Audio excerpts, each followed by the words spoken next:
ನಾವು ಪ್ರತಿ ಸಲ ಅಧಿಸೂಚನೆ ಬಂದಾಗ ನಾವು ಹೋರಾಟವೇ ಮಾಡಬೇಕಾ? ಅಥವಾ ಜನಪ್ರತಿನಿಧಿಗಳು, ಎಂ ಪಿಗಳಿದ್ದಾರೆ, ಮಿನಿಸ್ಟ್ರುಗಳಿದ್ದಾರೆ, ಉಸ್ತುವಾರಿ ಮಂತ್ರಿಗಳಿದ್ದಾರೆ, ಸರ್ಕಾರದ ಎಲ್ಲ ಮುಖ್ಯ ಕಾರ್ಯದರ್ಶಿಗಳಿದ್ದಾರೆ, ಏನೂ ಜವಾಬ್ದಾರಿ ಇಲ್ವ ಯಾರಿಗೂ? ಅಥವಾ ನಾವು ಹೋರಾಟಕ್ಕೆ ಇಳಿಬೇಕಾ ಅಂತ? ಕೆಲವರಿಗೆ ಪಕ್ಷ ಸ್ಪಿರಿಟ್ ಉಂಟು, ಅವ್ರು ಮಾತಾಡ್ತಾರೆ. ನಾವು ಜನರ ಸ್ಪಿರಿಟ್ ಉಂಟು, ನಾವು ಮಾತಾಡ್ತೇವೆ. ಅನ್ಯಾಯ ಆಗುವ ಜನ ಪರವಾಗಿ ನಾವು ಎಲ್ಲಿ ಬೇಕಾದ್ರೂ ನಿಲ್ತೇವೆ. ಯಾವ ರಾಜ್ಯಕ್ಕೆ ಪಕ್ಷಕ್ಕೂ ನಮಗೆ ಮುಖ್ಯ ಅಲ್ಲ, ಇಲ್ಲಿ ಆದಂಥ ವಿಷಯಗಳು ಮುಖ್ಯ. ರಾಜ್ಯದಲ್ಲಿ ಕಸ್ತೂರಿ ರಂಗನ್ ವರದಿಯ ಬಗ್ಗೆ ಚರ್ಚೆಗಳು ನಡೀತಾ ಇದೆ. ಬೇರೆ ಬೇರೆ ಭಾಗದಲ್ಲಿ ಹೋರಾಟಗಳು ಕೂಡ ಪ್ರಾರಂಭ ಆಗಿದ್ದಾವೆ. ಜನ ಗೊಂದಲದಲ್ಲಿದ್ದಾರೆ. ನಮ್ಮದು ಉದ್ದೇಶ ಜನರ ಗೊಂದಲ ನಿವಾರಣೆ ಆಗಬೇಕು. ಸರ್ಕಾರಗಳು ಎಚ್ಚೆತ್ತುಕೊಂಡು ಜನರ ಪರವಾಗಿ ಕೆಲಸವನ್ನು ಮಾಡಬೇಕು ಅನ್ನುವ ದೃಷ್ಟಿಯಿಂದ ಆವತ್ತು ನಾವು ಮಾಡಿದ ಹೋರಾಟ ಉಡುಪಿ ಜಿಲ್ಲಾ ಮಟ್ಟದಲ್ಲಿ 20-25 ಸಭೆಗಳನ್ನು ನಾವು ಮಾಡಿದೆವು. ಅವತ್ತಿನ ಹೋರಾಟದ ಕಾರಣ ಕಸ್ತೂರಿ ರಂಗನ್ ವರದಿ ಜಾರಿಗೆ ಬಂದಾಗ ಅರಣ್ಯ ಇಲಾಖೆಯವರು ಒಕ್ಕಲೆಬ್ಬಿಸುವ ನೋಟಿಸನ್ನು ಕೂಡ ಆವತ್ತು ಕೊಟ್ಟಿದ್ದರು ಜನರಿಗೆ, ರೈತರಿಗೆ, ಆ ಭಾಗದ ಜನರಿಗೆ. ನೀವು ಬಿಟ್ಟು ಹೋಗಬೇಕು ಅನ್ನುವ ನೋಟಿಸ್ಗಳು ಕೂಡ ಮನೆ ತಲುಪಿದಂಥ ಉದಾಹರಣೆಗಳು ಸಿಕ್ಕಿದಾಗ ನಾವು ಹೋರಾಟ ಪ್ರಾರಂಭ ಮಾಡಿದ್ವಿ.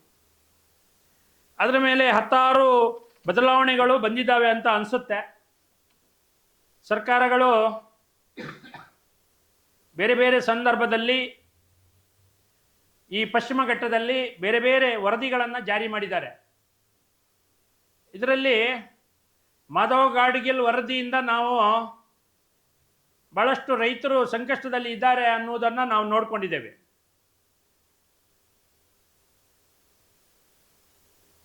ಎರಡು 2010-11 ಆಗಸ್ಟ್ರಲ್ಲಿ ಮಾಧವ ಗಾಡ್ಗಿಲ್ ವರದಿ ಈ ಪಶ್ಚಿಮ ಘಟ್ಟದಲ್ಲಿ ಜಾರಿಗೆ ಬಂತು. ಅದರ ಮೇಲೆ ಒಂದೇ ಪಶ್ಚಿಮ ಘಟ್ಟದಲ್ಲಿ 2011ರಲ್ಲಿ ಕುದುರೆಮುಖ ರಾಷ್ಟ್ರೀಯ ಉದ್ಯಾನವನ, ಹುಲಿ ಯೋಜನೆ, ಈ ರೀತಿಯ ರಾಜ್ಯ ಮತ್ತು ಕೇಂದ್ರ ಸರ್ಕಾರದ ಒಪ್ಪಿಗೆ ದೊರೆತು ಇದು ಜಾರಿಗೆ ಬಂದಿತ್ತು. ಆದರೆ ಸ್ಥಳೀಯರ ವಿರೋಧ ಹಾಗೂ ಇಂದಿಗೂ ಅಂತಿಮ ಅಧಿಸೂಚನೆ ಬಾಕಿ ಇರುವುದು ಕಂಡುಬರ್ತದೆ. ಜನ ವಿರೋಧ ಮಾಡಿದರೆ ಆ ಯೋಜನೆಗಳು ಬಾಕಿ ಇರಬಹುದು ಅನಿಸುತ್ತೆ ನನಗೆ. ಇದೇ ಯೋಜನೆಯಲ್ಲಿ ಪಶ್ಚಿಮ ಘಟ್ಟದ ಮೇಲ್ಭಾಗ ಮತ್ತು ಕೆಳಭಾಗದಲ್ಲಿ ಬೇರೆ ಬೇರೆ ಆನೆ ಕಾರಿಡಾರ್, ಮೂಕಾಂಬಿಕಾ ಅಭಯಾರಣ್ಯ, ಸೋಮೇಶ್ವರ ಅಭಯಾರಣ್ಯ, ಕುದುರೆಮುಖ ರಾಷ್ಟ್ರೀಯ ಅಭಯಾರಣ್ಯ, ಕಸ್ತೂರಿ ರಂಗನ್ ವರದಿ ಇದೇ ಭಾಗದಲ್ಲಿ ಜಾರಿಗೆ ಬಂದಿದೆ.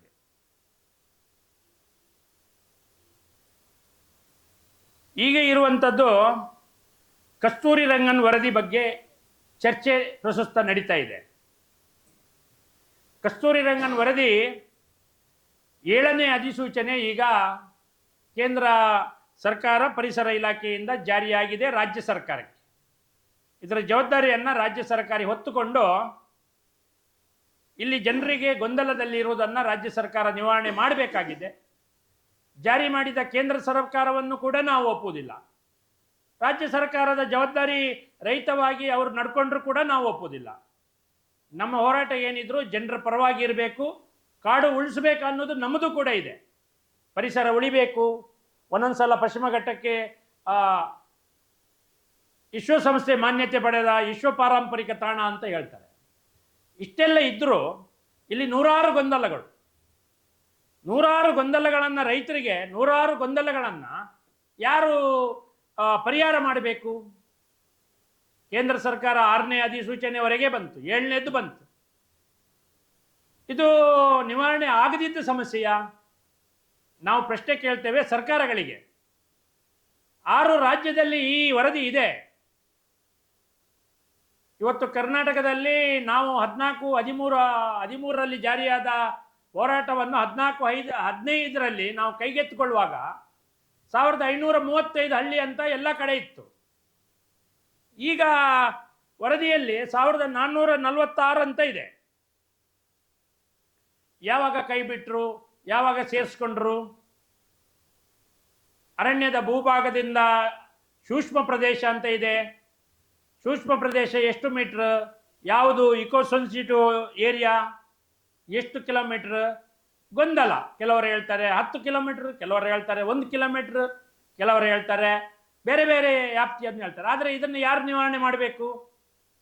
ನಾವು ರೈತರು ಅಲ್ಲಿ ಆ ಭಾಗದ ಜನರೇ ಹೋರಾಟ ಮಾಡಬೇಕಾ, ಅಥವಾ ಇಲ್ಲಿಯ ಜಿಲ್ಲಾಡಳಿತಕ್ಕೆ ಏನಾದರೂ ಜವಾಬ್ದಾರಿ ಇದೆಯಾ, ಅಥವಾ ತಹಶೀಲ್ದಾರ್ಗೆ ಏನಾದರೂ ಜವಾಬ್ದಾರಿ ಇದೆಯಾ, ಅಥವಾ ಹಿಂದೆ 11ರಲ್ಲಿ ಜಾರಿಯಾದ ಕಸ್ತೂರಿ ರಂಗನ್ ಅವರು ವೈಮಾನಿಕ ಸಮೀಕ್ಷೆಯಲ್ಲಿ ಮಾಡಿದಂಥ ಆ ವರದಿಯೇ ಫೈನಲ್ ಮಾಡಿ ಇವರು ಕೂತಿದ್ದಾರಾ? ಅದನ್ನು ನಿವಾರಣೆ ಮಾಡಲಿಕ್ಕೆ ಯಾಕೆ ಸಾಧ್ಯ ಆಗಿಲ್ಲ? ಸರ್ಕಾರಕ್ಕೂ ನಮ್ಮ ರೈತರದ್ದು ಜನರದ್ದು ಜವಾಬ್ದಾರಿ ಇದೆ ಅಲ್ವಾ? ಕೇಂದ್ರ ಇರ್ಬೋದು, ರಾಜ್ಯ ಸರ್ಕಾರ ಇರ್ಬೋದು. ಈಗ ಕೇಂದ್ರದ ಅಧಿಸೂಚನೆ ಬಂದಿದೆ, 6ನೇದು ಬಂದಿದೆ, 7ನೇದು ಬಂದಿದೆ. ರಾಜ್ಯ ಸರ್ಕಾರ ನಿವಾರಣೆ ಮಾಡಬೇಕಲ್ಲ, ಗೊಂದಲ ಯಾಕೆ? ನಾವು ಅದನ್ನು ವಿರೋಧಿಸ್ತೇವೆ ಅನ್ನೋದು ರೈತರು. ಸರ್ಕಾರ ವಿರೋಧ ಮಾಡುವುದಲ್ಲ, ಸರ್ಕಾರ ನಿವಾರಣೆ ಮಾಡಬೇಕು. ರಾಜ್ಯದಲ್ಲಿ ಆಗುವಂಥ ಎಲ್ಲ ಈ ವರದಿಗಳು ಏನೇ ಬಂದರೂ ಸರ್ಕಾರವನ್ನು ಮೀರಿ ಬರುವುದಿಲ್ಲ. ಆ ಅಧಿಸೂಚನೆ ಯಾಕೆ ಹೊರಡಿಸ್ತಾರೆ? ರಾಜ್ಯ ಸರ್ಕಾರ ನೀವು ಸರಿಯಾಗಿ ವಿಂಗಡಿಸಿ ನೀವು ಹೇಳಿ ಅಂತ. ಯಾಕೆ ವಿಂಗಡಿಸುವುದಿಲ್ಲ?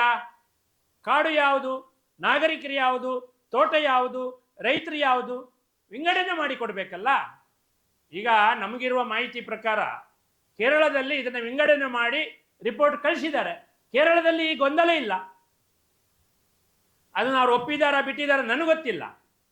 ಸರ್ಕಾರ ಹೇಳಬೇಕು, ಇಲ್ಲಿಯ ಜಿಲ್ಲಾಡಳಿತ ಇದು ಮ್ಯಾನ್ಯುವಲ್ ಸರ್ವೆ ಮಾಡಬೇಕು. ಇಲ್ಲಿಯ ಸರ್ವೇಯರ್ನ ಕರ್ಕೊಂಡೋಗಿ ಗ್ರಾಮದಲ್ಲಿ ಸಭೆಯನ್ನು ಮಾಡಿ ಆ ಗ್ರಾಮದಲ್ಲಿ ಕಾಡು ಯಾವುದು, ಮೊದಲಿದ್ದ ಗುಪ್ಪೆ ಸರಿಯಾಗಿದೆಯಾ, ಅಡಂಗಲಲ್ಲಿ ಎಲ್ಲ ಇದೆ. ನಾವು ಪ್ರತಿ ಸಲ ಅಧಿಸೂಚನೆ ಬಂದಾಗ ನಾವು ಹೋರಾಟವೇ ಮಾಡಬೇಕಾ, ಅಥವಾ ಜನಪ್ರತಿನಿಧಿಗಳು ಎಂಪಿಗಳಿದ್ದಾರೆ, ಮಿನಿಸ್ಟ್ರುಗಳಿದ್ದಾರೆ, ಉಸ್ತುವಾರಿ ಮಂತ್ರಿಗಳಿದ್ದಾರೆ, ಸರ್ಕಾರದ ಎಲ್ಲ ಮುಖ್ಯ ಕಾರ್ಯದರ್ಶಿಗಳಿದ್ದಾರೆ, ಏನೂ ಜವಾಬ್ದಾರಿ ಇಲ್ವ ಯಾರಿಗೂ? ಅಥವಾ ನಾವು ಹೋರಾಟಕ್ಕೆ ಇಳಿಬೇಕಾ? ಹೋರಾಟದಿಂದಲೇ ನಮ್ಮ ನ್ಯಾಯವನ್ನು ನಾವು ಪಡ್ಕೊಳ್ಳೋದಾದ್ರೆ ನಾವು ಈ ರಾಜ್ಯದ ದಲ್ಲಿದ್ದೇವಾ, ಬೇರೆ ಕಡೆ ಇದ್ದೇವಾ? ಜನರಿಗೆ ಅನ್ಯಾಯ ಆದಾಗ ಜಿಲ್ಲಾಡಳಿತ ಬರಬೇಕಲ್ಲ ಮುಂಚೂಣಿಗೆ. ಇಲ್ಲಿ ಕೆಲವು ಜನ ಹೇಳ್ತಾರೆ, ಬೇರೆ ಬೇರೆ ಅಧಿವೇಶನದಲ್ಲೂ ಬಂದಿದೆ, ಗಂಟಿಹೊಳೆ, ಪೊನ್ನಣ್ಣನವರು, ಸುನಿಲ್ ಕುಮಾರ್ ಎಲ್ಲರೂ ಪ್ರಶ್ನೆ ಕೇಳಿದ್ದಾರೆ, ಉತ್ತರ ಕೂಡ ಕೊಟ್ಟಿದ್ದಾರೆ. ಸಮರ್ಪಕವಾಗಿ ಇಲ್ಲ. ತಿರಸ್ಕಾರ ಮಾಡೋದು ಮುಖ್ಯ ಅಲ್ಲ, ತಿರಸ್ಕಾರ ಆದರೆ ಇನ್ನು 8ನೇದು ಬರ್ತದೆ. ಯಾವ ಪಕ್ಷ ಅಂತ ಕೆಲವರಿಗೆ ಪಕ್ಷ ಸ್ಪಿರಿಟ್ ಉಂಟು, ಅವ್ರು ಮಾತಾಡ್ತಾರೆ. ನಾವು ಜನರ ಸ್ಪಿರಿಟ್ ಉಂಟು, ನಾವು ಮಾತಾಡ್ತೇವೆ. ಅನ್ಯಾಯ ಆಗುವ ಜನ ಪರವಾಗಿ ನಾವು ಎಲ್ಲಿ ಬೇಕಾದ್ರೂ ನಿಲ್ತೇವೆ. ಯಾವ ರಾಜ್ಯಕ್ಕೆ ಪಕ್ಷಕ್ಕೂ ನಮಗೆ ಮುಖ್ಯ ಅಲ್ಲ. ಇಲ್ಲಿ ಆದಂಥ ವಿಷಯಗಳು ಮುಖ್ಯ. ಅಧಿವೇಶನದಲ್ಲಿ ಅರಣ್ಯ ಸಚಿವರು ಕೊಟ್ಟಂಥ ಉತ್ತರ ಅದು ಸರಿಯಾಗಿಯೇ ಇದೆ ಅಂತ ನಾನು ಹೇಳಲಿಕ್ಕೆ ಸಾಧ್ಯ ಇಲ್ಲ. ಅವರು ಗೊಂದಲ, ಅಡ್ಡಗೋಟೆಯಲ್ಲಿ ದೀಪ ಇಟ್ಟಿದ್ದಾರೆ. ತಿರಸ್ಕಾರ ಮಾಡೋದಲ್ಲ, ಪರಿಹಾರ ಮಾಡಬೇಕು ಸರ್ಕಾರಗಳು. ಕೇರಳದಲ್ಲಿ ಸಾಧ್ಯ ಆಗ್ತದೆ, ನಮ್ಮಲ್ಲಿ ಯಾಕೆ ಸಾಧ್ಯ ಆಗೋದಿಲ್ಲ? ಬೇರೆ ಬೇರೆ ರಾಜ್ಯಗಳಲ್ಲಿ ಏನು ಪರಿಸ್ಥಿತಿ ಇದೆ ಅಂತ ಇನ್ನು ನೋಡಬೇಕು. ರಾಷ್ಟ್ರ ಮಟ್ಟ ಎಂಪಿಗಳಿದ್ದಾರೆ, ನ್ಯಾಷನಲ್ ಲೆವೆಲಲ್ಲಿ ಏನಾಗಿದೆ ನೋಡಬೇಕು. ಉಸ್ತುವಾರಿ ಮಂತ್ರಿ ಇದ್ದಾರೆ, ರಾಜ್ಯದಲ್ಲಿ ಏನಾಗಿದೆ ಅಂತ ನೋಡಬೇಕು. ಶಾಸಕರು, ಸಂಸದರು ಇದ್ದಾರೆ, ನೋಡಬೇಕಲ್ವಾ? ಹೋರಾಟ ಮಾಡೋದು ನಾವು 14-15ರಲ್ಲಿ ಈ ತಂಡ ಇಟ್ಕೊಂಡು ನಾವು ಸಾವಿರಾರು ಜನರನ್ನು ಸೇರಿಸ್ಕೊಂಡು ಒಂದೊಂದು ಸಭೆಯಲ್ಲಿ 5,000 7,000 ಜನ ಸೇರಿಸ್ಕೊಂಡು 3,000 5,000ದವರೆಗೆ ಸೇರಿಸ್ಕೊಂಡು ನಾವು 20ರಿಂದ 25 ಉಡುಪಿ ಜಿಲ್ಲೆಯಲ್ಲಿ ಸಭೆ ನಾನು ಮಾಡಿದ್ದೇನೆ ನನ್ನ ನೇತೃತ್ವದಲ್ಲಿ. ಎಲ್ಲರೂ ಕೈ ಜೋಡಿಸಿದ್ದಾರೆ. ಪಕ್ಷ ಪಾರ್ಟಿ ಇಲ್ಲದೆ ಪಕ್ಷ ರಹಿತವಾಗಿ ಹೋರಾಟ ಮಾಡಿದ್ದೇವೆ. ಆದರೆ ಇದು ನಿರಂತರ ನಡಿಬೇಕಂತ ನನ್ನ ಪ್ರಶ್ನೆ. ಆದ್ರಿಂದ ಇದನ್ನು ನಾನು ಒತ್ತಾಯ ಮಾಡ್ತೇನೆ ಈ ಪತ್ರಿಕಾಗೋಷ್ಠಿ ಮುಖಾಂತರ. ವೈಮಾನಿಕ ಆಧಾರದ ಮೇಲೆ ನಡೆದಂಥ ಕಸ್ತೂರಿ ರಂಗನ್ ವರದಿಯನ್ನು ಸಾರಾಸಗಟವಾಗಿ ತಿರಸ್ಕಾರ ಮಾಡಬೇಕು. ಒಂದು ವೇಳೆ ಯಾವುದೇ ವರದಿಗಳು ಜಾರಿಗೆ ಬರುವುದಾದರೆ ಅದರ ಮೂಲ ಅರಣ್ಯದ ಗುಪ್ಪೆ ಮಾರ್ಕೆಯಲ್ಲಿದೆ, ಅದನ್ನು ಜನರಿಗೆ ಐಡೆಂಟಿಫೈ ಮಾಡಿ ಆ ಊರಿನ ಜನರನ್ನು ಕರ್ಕೊಂಡು ಹೋಗಿ ತೋರಿಸಬೇಕು. ಅಲ್ಲಿಯ ನಾಗರಿಕರಿಗೆ ಅವರಿಗೆ ಮನವರಿಕೆ ಆಗಬೇಕು. ಅಲ್ಲಿಯ ಗ್ರಾಮ ಜನವಸತಿ ಪ್ರದೇಶವನ್ನು ಬಿಟ್ಟು ನಕ್ಷೆ ಮಾಡಿ ತೋರಿಸಬೇಕು. ಈಗ ಜನರಿಗೂ ಕಾಡಿಗೂ ಅಥವಾ ಕಾಡು ಪ್ರಾಣಿಗೂ ಇರುವಂಥ ಸಂಘರ್ಷ ಇದೇನು ಸಂಘರ್ಷ? ಈಗ ಇಲ್ಲಿ ಸಾವಿರಾರು ಕೋಟಿ ರೂಪಾಯಿಯನ್ನು ವಿನಿಯೋಗ ಮಾಡಿದ್ದಾರೆ. ಕೇಂದ್ರ ಇರ್ಬೋದು, ರಾಜ್ಯ ಸರ್ಕಾರ ಇರ್ಬೋದು. ಯಾವುದೇ ಒಂದು ಪ್ರಾಣಿ ಮತ್ತು ಮಾನವನ ಜಮೀನಿಗೆ ರಕ್ಷಣೆ ಇದೆಯಾ? ಒಂದು ತಡೆಗೋಡೆ ಇದೆಯಾ? ನಂದು ಜಮೀನು, ನಾನು ಆ ಭಾಗದಲ್ಲಿ ವಾಸಿಸುವ ರೈತ, ನನ್ನ ಜಮೀನಲ್ಲಿ 1,000 ಅಡಿಕೆ ಮರ ನಾಶ ಆಗಿದೆ. ಇವತ್ತಿಗೂ ಅರಣ್ಯ ಇಲಾಖೆಯಿಂದ ಮೊನ್ನೆ 100 200 ಅಂತ ಬರೀತಾರೆ. ಅವರು ಬಂದರೆ ಪರಿಹಾರ ಇಲ್ಲ. ನಮಗೇ ಕೊಡೋದಿಲ್ಲ, ರೈತರಿಗೆ ಏನು ಕೊಡ್ತಾರೆ? ಕಾಡು ಯಾವ ರೈತನೂ ಬದುಕುವಂಗಿಲ್ಲ. ಇದು ಜಾರಿಗೆ ಬಂದರೆ ಆ ಭಾಗದಲ್ಲಿ ಅವರು ಹೇಳ್ತಾರೆ, ಈಗ ದೊಡ್ಡ ದೊಡ್ಡ ಗಣಿಗಾರಿಕೆ ಇಲ್ಲ, ಕೆಂಪು ಯಾವುದೇ ಹೊಗೆ ಹೋಗುವಂಥ ಇಂಡಸ್ಟ್ರಿಗಳಿಲ್ಲ. ಅದು ಬೇಕಂತ ನಾವು ಹೇಳೋದಿಲ್ಲ, ಅದು ಯಾವುದು ಬೇಡ. ರೈತರ ಕತೆ ಏನು? ಇದು ಮೈಲ್ತೊತ್ತು ಸಿಂಪಡಣೆ ಮಾಡಬಾರ್ದು ಅಂತ ಹೇಳ್ತಾರೆ ಒಂದು ಕಡೆ. ಮೈಲ್ತೊತ್ತು ಸಿಂಪಡಣೆ ಮಾಡಿದರೆ ಅಡಿಕೆ ತೋಟದವನು ಇದನ್ನೇ ನಂಬ್ಕೊಂಡಿದ್ದಾನೆ, ಅಲ್ಲಿಯ ರೈತ ಇನ್ಯಾಕೆ ಕಾಡಲ್ಲಿ ಕೂರ್ತಾನೆ? ಅವನು ಪೇಟೆಯಲ್ಲಿ ಬಂದು ಕೂರ್ಬೋದಲ್ಲ. ಅವನು ಕೃಷಿ ಇದೆ, ಆ ಕೃಷಿ ಅವನಿಗೆ ಕೃಷಿ ಮಾಡಲಿಕ್ಕೆ ಮೈಲ್ತೊತ್ತು ಹಾಕ್ಲಿಕ್ಕೆ ಇಲ್ಲ ಅಂದರೆ ಇನ್ಯಾಕೆ ಜೀವನ ಮಾಡ್ತಾನೆ? ಸಾಕು ಪ್ರಾಣಿಯ ಸಾಕಣೆ ಬಗ್ಗೆ, ಕೋಳಿ ಫಾರ್ಮ್ ಇತ್ಯಾದಿಗಳ ಬಗ್ಗೆನೂ ಇದೆ, ಅದು ಯಾವುದಂತ ಸ್ಪಷ್ಟ ಇಲ್ಲ. ಅದಕ್ಕೆ ನಾನು ಜಿಲ್ಲಾಡಳಿತವನ್ನು ಮತ್ತು ಈ ರಾಜ್ಯ ಸರ್ಕಾರವನ್ನು ಅಥವಾ ಸರ್ಕಾರದ ಮುಖ್ಯ ಕಾರ್ಯದರ್ಶಿಗಳನ್ನು ಒತ್ತಾಯ ಮಾಡ್ತಾ ಇದ್ದೇನೆ, ಈ ಗೊಂದಲ ನಿವಾರಣೆ ಮಾಡಿ, ಈ ಅರಣ್ಯಕ್ಕೆ ತಡೆಗೋಡೆಯನ್ನು ನಿರ್ಮಾಣ ಮಾಡಿ, ಸಾವಿರಾರು ಕೋಟಿ ಅದಕ್ಕೆ ಹಣ ವ್ಯಯ ಆಗ್ತದಿದೆಯಲ್ಲ, ಅದನ್ನು ಈ ಸಂಘರ್ಷವನ್ನು ನಿವಾರಣೆ ಮಾಡಲಿಕ್ಕೆ ಉಪಯೋಗ ಮಾಡಿ. ಅರಣ್ಯ ಇಲಾಖೆಯವರು ಗಿಡ ನಡ್ತಾರೆ, 100 ಕೋಟಿ 200 ಕೋಟಿ ಬರ್ತದೆ. ಕಾಡು ಪ್ರಾಣಿಗಳು ಬಾರದಿದ್ದಾಗೆ ಯಾವುದೋ JCBಯಲ್ಲಿ ಕಾಡಲ್ಲಿ ತಗೊಂಡೋಗಿ ಎಷ್ಟು ಮರಗಳನ್ನು ತೆಗೆದು ನೀವು ಆ ರೀತಿಯ ಪ್ಲಾನ್ ಮಾಡಿದರೆ ಅದು ನಿಲ್ತದ? ಪಶ್ಚಿಮ ಘಟ್ಟದಲ್ಲಿ ಬರುವ ಮಳೆಗೆ ಯಾವುದೇ ಚರಂಡಿ ತೆಗೆದ್ರೆ 100 ಕೋಟಿ 200 ಕೋಟಿ ಸರ್ಕಾರದನ್ನಷ್ಟೇ ಬಿಟ್ಟರೆ ಒಂದು ಹೊಂಡನೂ ಇಲ್ಲ, ಒಂದು ಗೋಡೆನೂ ಇಲ್ಲ. ದಯವಿಟ್ಟು ಈ ಎಲ್ಲ ಗೊಂದಲಗಳನ್ನು ನಿವಾರಣೆ ಮಾಡಿ 7ನೇ ಅಧಿಸೂಚನೆಯನ್ನು ಸರ್ಕಾರ ಜವಾಬ್ದಾರಿ ತಗೊಂಡು ಇಲ್ಲಿಯ ಗ್ರಾಮಗಳಲ್ಲಿ ಸಭೆಯನ್ನು ಮಾಡಲಿ. ಈ ರೀತಿಯ ಹೋರಾಟಗಳು ಏನಿಲ್ಲ, ಜನ ಹೋರಾಟ ಮಾಡಿ ಇದನ್ನು ಮಾಡಿದ್ದಾರೆ, ಸರ್ಕಾರ ಯಾಕಿರಬೇಕು? ಜನರೇ ತೀರ್ಮಾನ ಮಾಡಲಿ. ಹೋರಾಟ ಮಾಡೋಕ್ಕೆ ಹೋದ್ಮೇಲೆ ಅವನ ಮೇಲೆ ಕೇಸ್ ಹಾಕಿ ಮತ್ತೊಂದು ಮಾಡಿ ಮಗದೊಂದು ಮಾಡೋದು ದೊಡ್ಡ ವಿಷಯ ಅಲ್ಲ. ನಿವಾರಣೆ ಮಾಡೋದು ಸರ್ಕಾರದ ಅಧಿಕಾರಿಗಳು ಮತ್ತು ಸರ್ಕಾರದ ಜವಾಬ್ದಾರಿಗಳು. ಯಾವುದೇ ಸರ್ಕಾರ ಇರ್ಬೋದು, ಕೇಂದ್ರ ಇರ್ಬೋದು, ರಾಜ್ಯ ಸರ್ಕಾರ ಇರ್ಬೋದು, ಅದು ನಿವಾರಣೆ ಆಗಲೇಬೇಕು. 8ನೇ ಅಧಿಸೂಚನೆ ಬರಬಾರ್ದು. ಇನ್ನು 2 ತಿಂಗಳ ಸಮಯಾವಕಾಶ ಕೊಟ್ಟಿದ್ದಾರೆ, ಅದನ್ನು ಸರ್ಕಾರವೇ ಅದಕ್ಕೆ ಸರಿಯಾದ ಉತ್ತರವನ್ನು ಕೊಡಬೇಕು. ಅಧಿವೇಶನದಲ್ಲಿ ಹೇಳಿದ್ದಾರೆ, ನಾವು ತಿರಸ್ಕರಿಸ್ತೇವೆ, ನಾವು ಉತ್ತರ ಕೊಡ್ತೇವೆ ಅಂತ ಹೇಳಿದ್ದಾರೆ, ಸ್ವಾಗತ. ಆದರೆ ಕ್ರಮಬದ್ಧವಾಗಿ ಕೊಡಿ. ಕೇವಲ ತಿರಸ್ಕಾರ ಮಾಡಿದರೆ 8ನೇದ ಬರ್ತದೆ ಈಗ ಅಧಿಸೂಚನೆ ಬರೋ ವರ್ಷ. ರೈತರೇ ಹೆಂಗೆ ಬದುಕುದು? ಅಲ್ಲಿ ಯಾವುದೇ ಕನ್ವರ್ಷನ್ ಆಗೋದಿಲ್ಲ, ಮನೆ ಕಟ್ಟಡ ಕಟ್ಟಲಿಕ್ಕಿಲ್ಲ ಅಂತ ಉಂಟು. ಇಡೀ ಕರಾವಳಿ ಭಾಗದಲ್ಲಿ, ಉತ್ತರ ಕನ್ನಡದಲ್ಲಿ ಇಡೀ ಅರ್ಧ ಜಿಲ್ಲೆನೇ ಹೋಗುತ್ತೆ. ಉಡುಪಿ ತಾಲೂಕಲ್ಲಿ 30-35 ಹಳ್ಳಿಯ ಕಾರ್ಕಳದಲ್ಲಿ 13 ಹಳ್ಳಿಗಳು 14ರಲ್ಲಿ ಇತ್ತು, ಇವತ್ತಿಗೂ ಉಂಟು. ಮುಂದೆ ದಕ್ಷಿಣ ಕನ್ನಡದಲ್ಲಿ ದೊಡ್ಡ ಸಂಖ್ಯೆಯಲ್ಲಿ ಉಂಟು. ಮಡಿಕೇರಿಯಲ್ಲಿ 53 ಹಳ್ಳಿ ಇದೆ, ಉದ್ದ ಇದೆ. 10 ರಾಜ್ಯಗಳಲ್ಲಿ ಕರ್ನಾಟಕದಲ್ಲಿ ಬರ್ತದೆ. ಇದು ದೊಡ್ಡ ಸಮಸ್ಯೆ. ಇದು ಯಾರು ಒಬ್ಬ ವ್ಯಕ್ತಿ, ನಾವು ಕಾರ್ಕಳದ ತಾಲೂಕು ಉಡುಪಿ ಜಿಲ್ಲೆಯ ಬಗ್ಗೆ ಹೇಳ್ತೇವೆ, ಇದನ್ನು ನಿವಾರಣೆ ಮಾಡಿ, ಗೊಂದಲ ನಿವಾರಣೆ ಮಾಡಿ. ನಾವು ಯಾವುದೇ ಹೋರಾಟಕ್ಕೆ ಸಿದ್ಧ ಇದ್ದೇವೆ. ರೈತರಿಗೆ ಅನ್ಯಾಯ ಆದರೆ ನಾವು ಬಿಡೋದಿಲ್ಲ. ನಮ್ಮದು ಆ ರೀತಿಯ ಹೋರಾಟ ಹಿಂದೆ ಕೂಡ ಇತ್ತು, ಮುಂದೆ ಕೂಡ ಇರ್ತದೆ. ಈ ರೀತಿ ನಮ್ಮ ಹತ್ರ ಅಧಿವೇಶನದಲ್ಲಿ ಭಾಳ ಪ್ರಶ್ನೆಗಳು ಬಂದಿದ್ದಾವೆ, ಭಾಳ ಅದಕ್ಕೆ ಉತ್ತರ ಸಿಕ್ಕಿದೆ. ಆದರೆ ಸರ್ಕಾರದ ಉತ್ತರದಲ್ಲಿ ಕೆಲವು ನಮಗೆ ಸಮಾಧಾನಕರವಾಗಿಲ್ಲ. ಅಡ್ಡಗೋಟೆಯಲ್ಲಿ ದೀಪ ಇಡುವುದು ಬೇಡ, ತಿರಸ್ಕಾರ ಆಗ್ತಾನೆ ಬಂದಿದೆ. 6 ಆಗಿದೆ, 7ನೇದು ಆಗ್ತದೆ, ಅದಲ್ಲ 8ನೇದು ಬರಬಾರ್ದು. ಆ ರೀತಿ ವ್ಯವಸ್ಥೆ ಮಾಡಿ.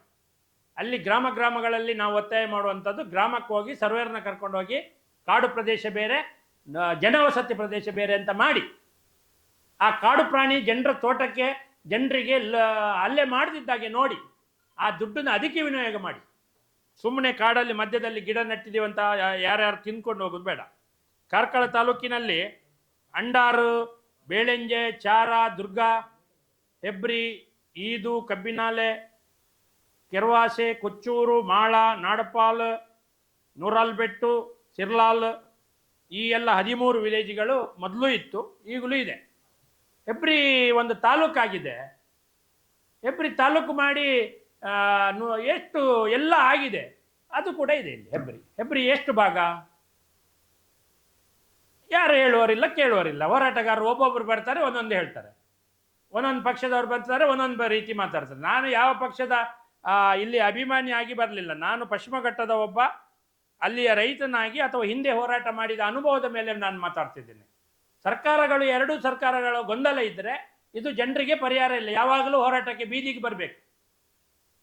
ನಾವು ಟ್ಯಾಕ್ಸ್ ಕಟ್ಟಿದ್ರೆ ಬರ್ತಾರೆ, ಮನೆಗೆ ತೆರಿಗೆ ಪಂಚಾಯತ್ ಕಟ್ತಿದ್ರೆ ಟೇಪ್ ಇಟ್ಕೊಂಡು ನಿಮ್ಮ ಅಳತೆ 1,000-2,000 ಸ್ಕ್ವೇರ್ ಫೀಟ್ ಅಂತ ಅವರೇ ಅಳಿತಾರೆ, ನಮ್ಮ ದುಡ್ಡು ತಗೊಳ್ತಾರೆ. ಇದು ಜಾರಿಗೆ ಬಂದರೆ ಅಲ್ಲಿ ಮೂಲಭೂತ ಸೌಲಭ್ಯಕ್ಕೆ ತೊಂದರೆ ಆಗೋದಿಲ್ವಾ? ಈಗ ಕುಚ್ಚೂರಿನ ಮಧ್ಯೆ ಹೆದ್ದಾರಿ ಭಾಗ ಒಂದು ಇಷ್ಟೇ ದೊಡ್ಡ ಜಾಗ ಇದೆ, 2 ಮರ ಎಕ್ಕೆಲದಲ್ಲಿದೆ, ಅಭಯಾರಣ್ಯದವರು ಬಿಡುವುದಿಲ್ಲ ಅಲ್ವಾ ಸಂಜು ಶೆಟ್ಟರ್? ಬಿಡುವುದಿಲ್ಲ. ವಿದ್ಯುತ್ ತಗೊಂಡೋಗ್ಲಿಕ್ಕೆ ಬಿಡುವುದಿಲ್ಲ, ಡ್ಯಾಮ್ ಬ್ರಿಡ್ಜ್ ಕಟ್ಟಲಿಕ್ಕೆ ಬಿಡುವುದಿಲ್ಲ. ಈಗಲೇ ಆಗಿದೆ, ಆಗಕ್ಕೇನು ಹೆಚ್ಚಿಗೆ ಬಾಕಿ ಇಲ್ಲ, ಎಲ್ಲರೂ ನೊಂದಿದ್ದಾರೆ. ಇದರಲ್ಲಿ ಮುಖ್ಯವಾಗಿ ಇವರು ಪಶ್ಚಿಮ ಘಟ್ಟದಲ್ಲಿ ಒಕ್ಕಲೆಬ್ಬಿಸುವುದಿಲ್ಲ ಅಂತ ಹೇಳ್ತಾರೆ, ಬಿಟ್ಟು ಹೋಗುವವರಿಗೆ ಪರಿಹಾರ ಕೊಡ್ತಾರೆ. ಪರಿಹಾರ ಕೊಡುವಾಗ ಇವರು ಯಾವ ರೀತಿ ಪರಿಹಾರ ಕೊಡ್ತಾರೆ? ಪರಿಹಾರವನ್ನು ಜನರನ್ನು ಮಂಗ ಮಾಡೋದಲ್ವ ಇದು? ಯಾರು ಪ್ರಶ್ನೆ ಕೇಳಿದ್ದಾರೆ ಇಷ್ಟೊತ್ತು? ಅರಣ್ಯದ ಕಸ್ತೂರಿ ರಂಗನ್ ವ್ಯಾಪ್ತಿಯಲ್ಲಿ ಇರುವವರಿಗೆ, ಎಷ್ಟೋ ಜನ ಒಕ್ಕಲೆದ್ದು ಹೋದವರಿಗೆ ಅಲ್ಲಿಯ ಗದ್ದೆ ಜಾಗಕ್ಕೆ ಎಷ್ಟು ಪರಿಹಾರ ಕೊಟ್ಟಿದ್ದಾರೆ? ನನ್ನ ನಾಲೆಜಿಗೆ ನಾನು ಕೂಡ ಅದು ತಿಳುವಳಿಕೆ ಮಾಡ್ಕೊಂಡಿದ್ದೇನೆ. ನಾನು ಕೂಡ ನಂದು ಅದೇ ವ್ಯಾಪ್ತಿಯಲ್ಲಿರೋಕ್ಕೆ ಹೋಗಿ ಕೇಳಿದ್ದೇನೆ. ಎಲ್ಲ ನಂದು ಕೂಡ ಜಮೀನಿದೆ, ಹಾಳಾಗಿ ಹೋಗಿದೆ, ನಂದು ತೋಟ ಹಾಳಾಗಿದೆ, ಯಾರ್ದು ಉದ್ಧಾರ ಆಗಿಲ್ಲ. ಅಲ್ಲಿ ಯಾರಿಗೂ ಸಂಘರ್ಷ ಮಾಡ್ಕೊಂಡು ಇರೋಕ್ಕಾಗೋದಿಲ್ಲ. ಕೋವಿ ಇಲ್ಲ, ಕಾಡು ಪ್ರಾಣಿ ಮನೆಗೆ ನುಗ್ತದೆ. ಅಲ್ಲಿಯ ಬದುಕು ಯಾವ ರೀತಿ ಇದೆ ಅಂದರೆ ಯಾವ ಅಧಿಕಾರಿಗೂ ಯಾವ ಜನಪ್ರತಿನಿಧಿಗೂ ಅದು ಸಾಧ್ಯ ಇಲ್ಲ ತಿಳ್ಕೊಳ್ಳಿಕ್ಕೆ. ಕಾಳಿಂಗ, ಹೆಬ್ಬಾವು, ಅಂಗಳದಲ್ಲಿ ಮಕ್ಕಳು ಮರಿ, ಚಿರತೆ, ಕಾಡುಕೋಣ. 4 ವರ್ಷದ ಅಡಿಕೆ ಮರ ನಂದು 1,000 ಹೋಗಿದೆ. ಅರಣ್ಯ ಇಲಾಖೆಯವರು ಬಂದರೆ 100-200 ಸೆಟ್ರೆ ಅಷ್ಟೇ, ಮತ್ತೇನಿಲ್ಲ ಅಂತ. ಅದು ಯಾವಾಗ ಪರಿಹಾರ? ಅದಕ್ಕೆ 100-200 ಕೊಡೋದು ಯಾವಾಗ? 4 ಅಡಿಕೆ ಫಲ ಹೋಗ್ಬೇಕಿತ್ತು. ನಾವು ಲೋನ್ ಮಾಡಿ ಮತ್ತೊಂದು ಮಾಡಿ ನಾವು ರೈತರು ಸಾಲ ಮಾಡಿ ಕೃಷಿ ಮಾಡ್ತೀವಿ, ಯಾರಿಗೂ ನೋವಿಲ್ಲ. ಯಾರು ಯಾಕೆ ಬೇಕು ನಮಗೆ? ಅಲ್ಲಿ ಪರಿಹಾರ ಕೊಡೋದು ಕಂದಾಯ ರೇಟಲ್ಲಿ ರೈತರ ಜಮೀನಿಗೆ ಕೊಡ್ತಾರೆ. ಯಾವುದರಲ್ಲಿ ಉಂಟು ಇದು? ಈ ದೇಶದಲ್ಲಿ ವಿಶ್ವ ಪಾರಂಪರಿಕ ತಾಣ ಹೇಳ್ಕೊಳ್ಳೋದು ಇಲ್ಲಿ. ನೀವು ಕತ್ತಿ ಅರ್ಧ kg ಕತ್ತಿ ಹಿಡ್ಕೊಂಡು ಸೌದೆಗೆ ಹೋಗಬೇಡಿ, ಸೊಪ್ಪಿಗೆ ಹೋಗಬೇಡಿ, ರೈತರಿಗೆ ಹೇಳೋದು. ಇವರು ಇಲಾಖೆಯವರು, ಅರಣ್ಯ ಇಲಾಖೆಯವರು, ಕಂದಾಯ ಇಲಾಖೆಯವರು ಎಲ್ಲರೂ ಹೇಳ್ತಾರೆ. ಒಂದು ಕಂದಾಯ ರೇಟ್ ಅಂಡರ್ ವಿಲೇಜಲ್ಲಿ 5,000 ಸೆನ್ಸಿಗಿದೆ, 5 ಲಕ್ಷ ರೂಪಾಯಿ 1 ಎಕರೆಗಿದೆ. ಅರಣ್ಯ ಇಲಾಖೆಯವರು ಪರಿಹಾರ ಕೊಡೋದು ಎಷ್ಟು? 1 ಎಕರೆ ರೈತನಿಗೆ ಆ ಅರಣ್ಯದ ಒಳಗಿದ್ರೆ 1 ಎಕರೆ ಅವನಿಗೆ 5 ಲಕ್ಷ ರೂಪಾಯಿ ಸರ್ಕಾರ ಕೊಡುತ್ತೆ. ಕೃಷಿ ಅಡಿಕೆ ಇದ್ದರೆ, ತೆಂಗು ಇದ್ದರೆ ಬೇರೆ ಕೊಡ್ತದೆ, ಅದರ ರೇಟ್. ಆದರೆ ಅದೇ ರೇಟಾ ಈಗ PWDಗೆ ರೋಡು ಎಲ್ಲೆಲ್ಲ ಹೈವೇಯಲ್ಲಿ ಬೇಲಿ ಹಾಕಿಟ್ಟಿದ್ದಾರೆ ನಂದಂತ, ಅವರಿಗೆ ಎಷ್ಟು ಪರಿಹಾರ ಕೊಡ್ತಾರೆ? 3 ಪಟ್ಟು ಕೊಡ್ತಾರೆ. ರೈಲ್ವೆಗೆ ಎಷ್ಟು ಕೊಡ್ತಾರೆ? ಏರ್ಪೋರ್ಟಿಗೆ ಎಷ್ಟು ಕೊಡ್ತಾರೆ? ಕರಾವಳಿ ದೊಡ್ಡ ದೊಡ್ಡ ಇಂಡಸ್ಟ್ರಿಗಳಿಗೆ ಎಷ್ಟು? ಹಂಗಾರೆ ಇಲ್ಲಿ ಕಾಡಲ್ಲಿದ್ದ ರೈತನೇ ಬೆಲೆ ಇಲ್ಲ, ಯಾರು ಕೇಳುವವರು ಇಲ್ಲ. ಇದು ಕಂದಾಯ ರೇಟ್. ಒಬ್ಬೊಂದು 5 ಎಕರೆ ಇದ್ರೆ ಅವನಿಗೆ 25 ಲಕ್ಷವೇ ಪರಿಹಾರ, ಅವನಂತ ಕೃಷಿ ಇಲ್ದಿರೆ ಏನಿಲ್ಲ. ಎಷ್ಟೋ ಜನ ಹೇಳ್ತಿದ್ರು ಭಾರಿ ದುಡ್ಡು ತಿಕ್ಕು ನಾನು. ಏನು ಸಿಕ್ಕೋದು? ಎಲ್ಲ ರೈತರಿಗೆ ಮೋಸ ಆಗಿದೆ. ಪುನರ್ವಸತಿ ಅಲ್ಲ ಹೆಸರು, ಅಲ್ಲಿ ಬಿಟ್ಟರೆ ಇಲ್ಲಿ ಮಾಡಿ ಕೊಡಬೇಕು ಸರ್ಕಾರ. 5 ಎಕರೆ ಅಲ್ಲಿ ಬಿಟ್ಟರೆ ಇಲ್ಲಿ ಮಾಡಿ ಕೊಡಬೇಕು ಅವನಿಗೆ ಜಾಗ. ಎಲ್ಲಿ ಕೊಟ್ಟಿದ್ದಾರೆ? ಕಾನೂನಲ್ಲಿ ಉಂಟು. ಪುನರ್ವಸತಿ ಇಲ್ಲ, ಏನಿಲ್ಲ. ಅಲ್ಲಿ ಟೆಂಟ್ ಖಾಲಿ ಮಾಡೋದು. ಅವನು ಈಗ ಅಲ್ಲಿ ಜಾಗ ಮಾರಿದವನಿಗೆ ಬದುಕಕ್ಕಿಲ್ಲ. ಅಲ್ಲಿ 1 ಎಕರೆ ಮಾರಿದವನಿಗೆ 5 ಲಕ್ಷ ಕೊಟ್ಟರೆ ಅವ ಕಾರ್ಕಳದಲ್ಲಿ 5 ಸೆನ್ಸ್ ಜಾಗ ತಗೊಳಕ್ಕಾಗುತ್ತಾ? ಏನು ಪರಿಸ್ಥಿತಿ ಆಯಿತು? ಯಾರು ಜವಾಬ್ದಾರಿ ಇಲ್ವ ಇದಕ್ಕೆ? ಯಾವ ಇಲಾಖೆಯೂ ಇಲ್ಲ, ಯಾವ ಅಧಿಕಾರಿ ಇಲ್ಲ, DC ಇಲ್ಲ, ಯಾರೂ ಇಲ್ಲ.